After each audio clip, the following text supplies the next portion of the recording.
So today I want to talk to you about understanding the process to deliver an exceptional cup of coffee. Now this is primarily for those of you who do own or want to own a artisan or crafts coffee shop, or maybe you have a fine dining restaurant and you want to implement coffee in your restaurant. This also applies to anyone who's brewing at home, but primarily this video is for the professionals. You might be one. I might be. So when we talk about the process, first, what is a process?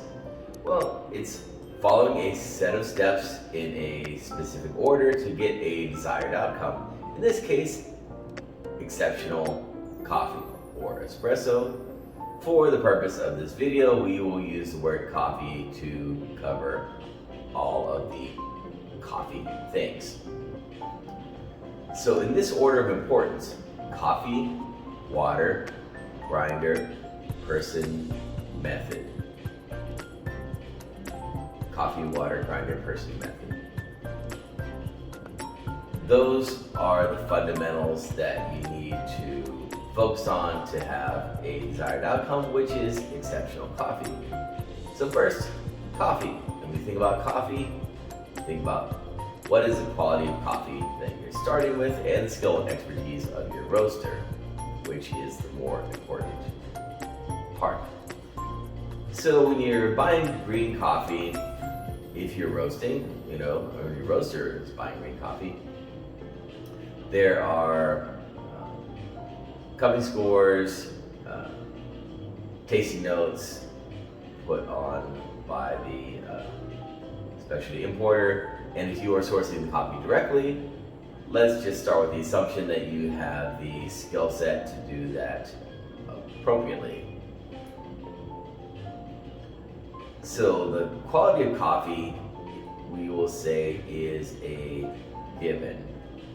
The more important part is what is the skill and expertise of the roaster, and if you are the roaster, do you have the skill and expertise to execute the outcome, which is exceptional coffee?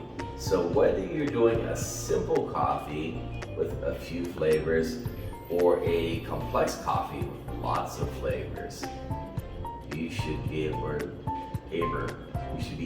to produce them flawlessly. You should have perfect coffee or near perfect coffee.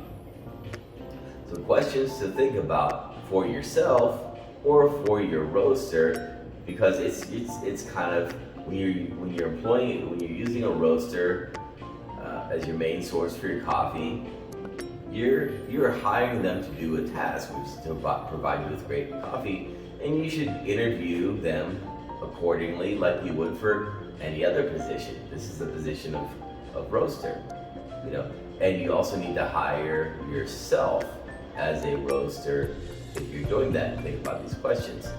So do you understand the fundamentals of roasting, such as the different varietal structures within the beans?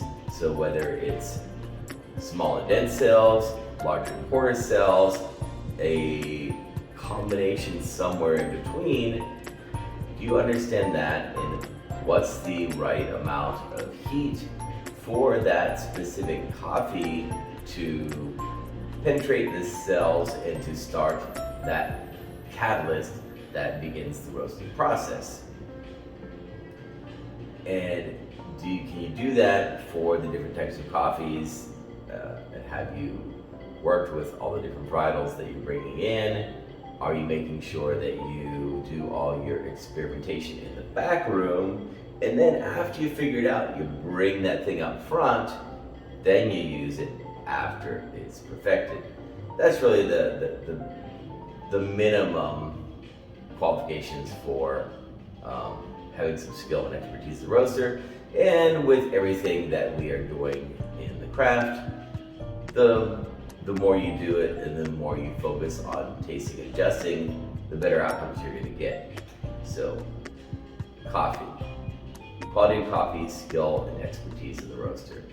Secondly, water. Now, there's known ranges of total dissolved solids or hardness that you want for your coffee and espresso, and I like to look between 90 to 150, and there's a range somewhere in there depending on specifics of the water you have and system you're using to get the desired outcome that you want. And you just have to test and taste and adjust to get that range of minerality that you're looking for. And Google and sometimes the SCA are your friends. Grinder. This one is simple. Grinder, most important piece of coffee equipment in your brewing program.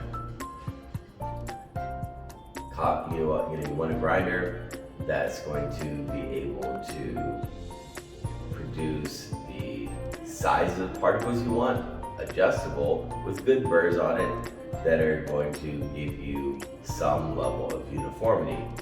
Now, when we talk about uniformity, I don't want 100% uniformity. Maybe I do. I don't know. Haven't found it yet.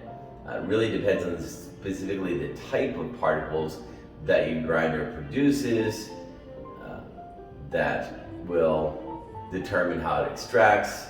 And so flat burr A is not the same as flat burr B, even if they're the same size of burrs, because they're the cutting edges are going to be angled different lengths. That's going to produce a different type of particles. So you just want something that's going to be, a good adjustable burr grinder that's going to give you repeatable results, trending more towards unimodal for coffee and perhaps bimodal distribution for espresso, and that's for another time. I think it depends on your entire system in maximizing that entire system to give you the desired outcome, which is exceptional coffee. Person. That's you, or me, or anybody else who is making or in charge of that coffee program. So, simply know your shit. So if you get those other things right, the more important fundamental things, coffee, water, grinder, the chance you're going to get the next one right, which is method. How are you brewing? So you're kind of the bridge that brings together the elements and executes them through some method of brewing. So know your stuff, and if you cared enough to get the first three right, most likelihood you're getting the brewing part right. Confidence in you. So method, least important thing, but it's important.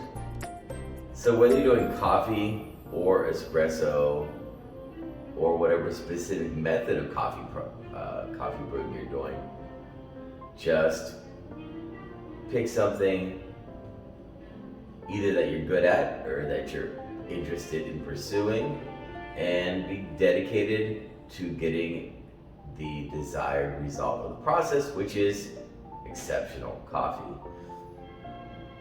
Excuse me. So, coffee, water, grinder, person, method.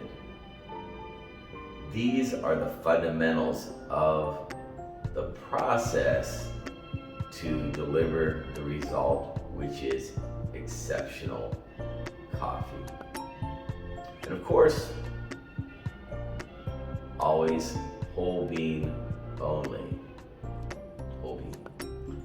Until next time, happy brewing.